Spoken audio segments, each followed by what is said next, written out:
Welcome to Chef Alli's Farm Fresh Kitchen. Join us as we meet From the Land of Kansas members and explore new recipes using local Kansas ingredients and products.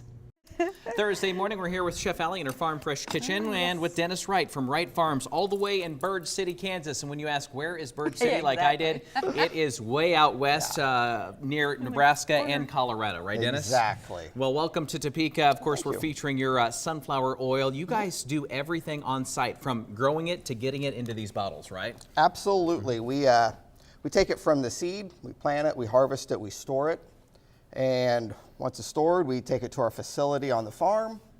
We run it through an expeller press and a filter plate and bottle it right there. It is far more complicated than what you made it sound like, but that is simply how we do it for time purposes. And we would compare sunflower oil to something of like an olive oil, right? Exactly. Our oil is considered unrefined, which means it keeps all the nutritional value of the oil intact. It's high in vitamin E, high in antioxidants, and so that way it has a lower smoke point than a refined oil, but it keeps the body of the oil intact. Yeah, good stuff. And it's great to cook with, and we're incorporating that into our recipe today, right, Alli? We are, which today we're making apple dumplings. And so typically you don't think of oil being used in a pastry crust recipe because usually we're using saturated fats like shortening or butter.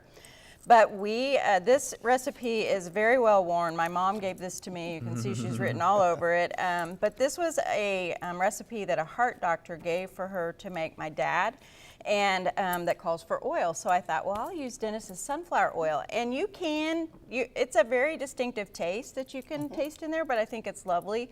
And being cold pressed, it's cool that it still has all the nutritional value and doesn't destroy that when you guys process it. So what I did was I made my dough in my food processor. I love my food processor for a lot of different things. But here's our apple. So the first step is your dough. The second step is preparing your apple. And see how he's kind of cockeyed? Doesn't sit quite flat. So we want to cut off the bottom just a little bit.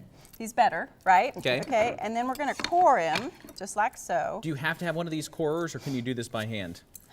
You know what? You can do it by hand, and let me show you, because this is important. This step that we're doing, and this is how you get that out of the, isn't that a handy dandy little thing? Plug it through? Yeah, and so what I like to do is, because when you have a big old apple dumpling like that, and you cut into it with your spoon, if that apple is whole, it's really hard for people to eat it. And you want them to always have a really great eating experience. So what I like to do is I like to take my apple, cut it into thirds, just like so. It doesn't matter how fat they are, because we're going to cook this till it's fork tender, and then cut through it like that. So it's already into pieces, if you will. And then I'll take my filling. This is a pecan. Oh, that looks delicious. Yeah, your carb diet went out the window. It's gone out the today, door Chris. a couple weeks It's ago. gone, okay? And then we just put this together kind of like that, Okay. all right? Then you're going to pull your dough up around it. Now, I will say when you're working with a dough that is oil-based, you want to work with it while it's room temperature, because when it's chilled, it'll fall apart even worse. Okay. Think of apple dumplings as being rustic. When you put that dough around there, see how I did that and it did kind of fall apart? That's always a good sign though, because that means it's going to be tender, flaky. Sometimes when you see those perfect apple dumplings, somebody's look worked perfect, with, but they don't taste taste good. And that's all we care about is how it tastes. And so we push this up around the apple, just like so. We cover up that whole apple. And sometimes I'll just even lift it up off my board and just Mold it press like this. that? Yeah, you just mold it. It goes into your pan, then you make a little cinnamon sauce in your on your saucepan rather. Pour that over the dumplings in your pan, into the oven you go, and you just bake for 45 minutes till they're golden brown and fork tender. We don't test with a knife, because a knife will go into anything and you'll think, oh, it's done, it's tender. Nope, use that dull fork. Okay, if they want more information on Dennis's product, they can go to shop.fromthelandofkansas.com. You can go there and check out all our Kansas products as well as his oil.